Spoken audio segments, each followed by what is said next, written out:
অভিমুক্তেশ্বরানন্দজি যখন আম্বানি আডানির বাড়ি গেলেন, তখন আম্বানির বাড়িতে প্রণাম করলেন স্বয়ং প্রধানমন্ত্রী।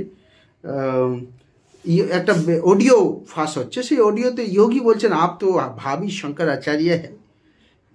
কিন্তু যখন ইনি হিন্দু ধর্মের প্রশ্ন, ওনার কাজ হচ্ছে, উনি পিঠে বসে আছেন, ধর্ম বাঁচানো ওনার কাজ, ধর্মের যেটা শাস্ত্রানুগ হবে সেটা বলবেন উনি। রাম মন্দির আপত্তি করলেন যে মাথায় শাস্ত্র অনুসারে ওইটা যদি না হয়, কি বলে উপরে যেটা হয় সেটা যদি না হয়, তাহলে পরে ওটা পুরো বেদ মন্ত্র পাঠ করে প্রাণদান দেওয়া যাবে না। শাস্ত্রানুগ বললেন, ওটা মোদিজির খুব লাগলো।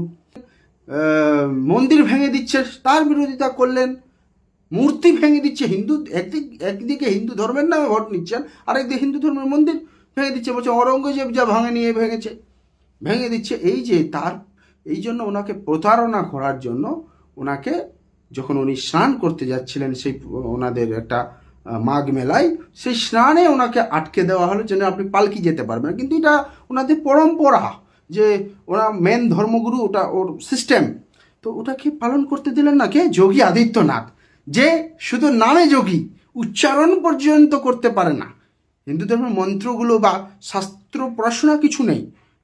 এবং ওনার উপর অভিযোগও আছে যে ওই যে গোরখনাথ মন্দিরের উনি মঠের যে আছেন, সেই মঠে কিভাবে ওনার আত্মীয় ছিলেন, এনাকে বসিয়ে দিয়েছেন, ভাতিজা বলে বসিয়ে দিয়েছেন, কিছু জ্ঞান ট্যান নেই, এবং ইনি রাজনীতিতে ব্যস্ত, ওর নামে ধর্মের নামে রাজনীতি করছে।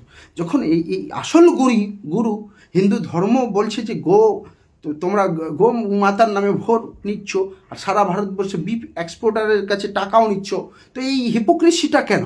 এই প্রশ্নগুলো যখন তুললেন, তো শঙ্করাচার্য খারাপ হয়ে গেলেন।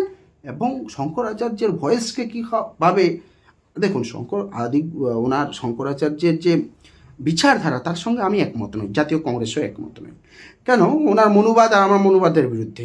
উনি মনুস্মৃতিকে শাস্ত্র মানেন, কিন্তু যেখানে প্রশ্ন আসছে, ঘটনা আসছে যে নেই অন্যায়ের ব্যাপার, তো অন্যায় যারই উপর হোক না কেন, জাতীয় কংগ্রেস তার সাথে আছে, আমরাও তার সঙ্গ দেব। তো এটার উপর অন্যায় করছেন, এখন কি করছেন? এনাকে মিথ্যে কেস দিয়ে একটা ব্রহ্মচারী, আশুতোষ ব্রহ্মচারী, সেই রামভদ্রাচার্যার শিষ্য, রামভদ্রাচার্য ডাইরেক্ট প্রেমানন্দ বাবাজির বিরুদ্ধে বলেছেন, ডাইরেক্ট এনাদের বিরুদ্ধে বলেন, মিথ্যা কথা বলেন, ভুলভাল কথা বলেন, একদম হিংসাত্মক কথা বলেন, ডিভাইসিভ পলিটিক্স করেন, উনি পলিটিক্স করেন, মোদিদিকে মিত্র বলেন। তো ওনার মান সম্মানও সেরকম কিছু নেই। তো ওনার একটা শিষ্য, যার বিরুদ্ধে মামলা অনেক, 20-25 খানা মামলা, rape case, gang rape case রয়েছে, সে হিস্ট্রি শিটার বলা হয় আইনের ভাষায়। তো সেই রকম লোক 2-4টা বাচ্চা কৈশোর ছেলেকে ডেকে এনে ওদেরকে শিখিয়ে এটা শিখিয়ে দিয়েছেন যে এনার রেপ কেস না দিলে হবে না।